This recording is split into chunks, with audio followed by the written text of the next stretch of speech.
امشب داریم میریم کنسرت هیدن. من عاشق هیدنم، خیلی موزیکاشو دوست دارم. بعد کلا دوست داشتم که کنسرت زدبازی رو برم، یعنی همشون باشن، ولی دیگه کنسرت نمیذارن همشون با هم. علیرضا اصلا دوستشون نداره، یعنی گفت من فقط به خاطر تو میام. گفت من اون عقب وای نیستم، اصلا کاری هم ندارم.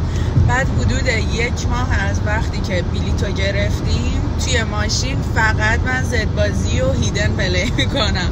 علیرضا عاشق هیچکس و فدایی و ایناست. اونا هم خیلی خوبن ولی اجتماعی میخونن. من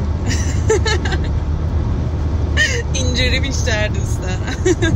از اونجایی که من همیشه عجله آماده میشم وقت نکردم از میکاپ کردن و لباسی که انتخاب کردم براتون ویدیو بگیرم. یه جوری آهنگاشون رو حفظم میتونم برم اون بالا به جای مهراد بخونم. بهتره. خیلی اذیتی شما مثل اینکه مرسی به خاطر من داری میایی. خدا رو شکر جی جی و سامان و اینا نیستن. غیبت تنهاه. خدا رو شکر نیستن. چرا ناراحت میشن؟ شاید ببینن، شاید من انقدر معروف شم این ولاگو ببینن. خیلی حالا با هم ولی بودیم دوتا آدم تک که میشدیم توی آلبوم با همه تک، ولی فصلا رد شدن، دستا سرد شدن، حرف بد شدن و ظرف و پرد شدن. من و تو که بودیم همش هی تو چش، دیگه زیادیم واسه هم غیر و چش، کاری نمیشه کرد ندیم هی طولش. آره حیف بودش ولی بی واقع بیم باشیم، اگه عاشقی باشیم ولی جدا از هم، مثل تاپ و جیم باشیم سیاوش. اگه دیگه سیجن تو نیست نگو پیرن تو خیز، چون که رابطه رو دیگه دیدیم اکثر چیزاشو، غذا که تمومه باید از سر میز پاشد. ما رسیدیم ولی هنوز در رو باز نکردم، با اینکه ما نیم ساعت دیر اومدیم. خیلی هم شلوغه. آره از یه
بچه